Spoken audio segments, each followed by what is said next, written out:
এই যে উচ্ছেদ চলি আছে এইটো কংগ্ৰেছ আৰ মুখ্যমন্ত্ৰী বুঝাবুঝি মই কৈছো আমাৰ চিফ মিনিস্টাৰক মই আজিৰ পৰা পল্টু মুখ্যমন্ত্ৰী নাম দিছো আমাৰ বহুত ভালো বলছে আৰ কংগ্ৰেসে যে বিজেপিৰ লগে মিলি ষড়যন্ত্ৰ কৰে আছে এইটো মানুহৰ সম্ভৱ খোলাখুলি হয়ে গেছে ওপেন হয়ে গেছে এই যে উচ্ছেদ চলি আছে এইটো কংগ্রেস আর মুখ্যমন্ত্রী বুঝাবুঝির ভিতরে চলি আছে যে মুখ্যমন্ত্রী দেখি আছে এইবার মই হারিম এইটো কারণে গৌরব গগৈ বুঝাবুঝি করি ইন্টারনাল এটা বুঝাবুঝি কৰি আছে মই আজি নাম দিছো যমুনাৰ পৰা আহি আছো মই তাত মিডিয়া আহিছিল মই কৈছো আমাৰ চিফ মিনিস্টাৰক মই আজিৰ পৰা পল্টু মুখ্যমন্ত্রী নাম দিছো পল্টু নীতিশ কুমার পল্টু এইফালে যায় সেইফালে যায় য'ত ভাল লাগে তোমার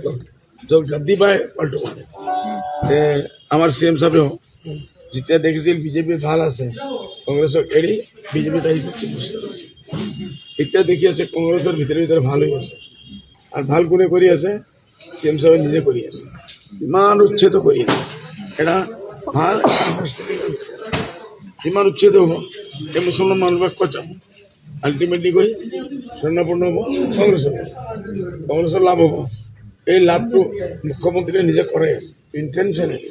এটা কালি যদি কংগ্রেস আহি যায় যদি কংগ্রেস পাহাৰত আহি যায় তেখেতৰ কি হ'ব তেৰা কিয় হ'ব ৰে কালিয়া এইটোৰ কাৰণে তেখেতে পল্টু মাৰি আগৰ পৰা লাইনটো ঠিক আছে যেনেকৈ আগে কংগ্ৰেসেৰ পৰা বিজেপিত আহিছিল এইবাৰ বিজেপিৰ পৰা কংগ্ৰেস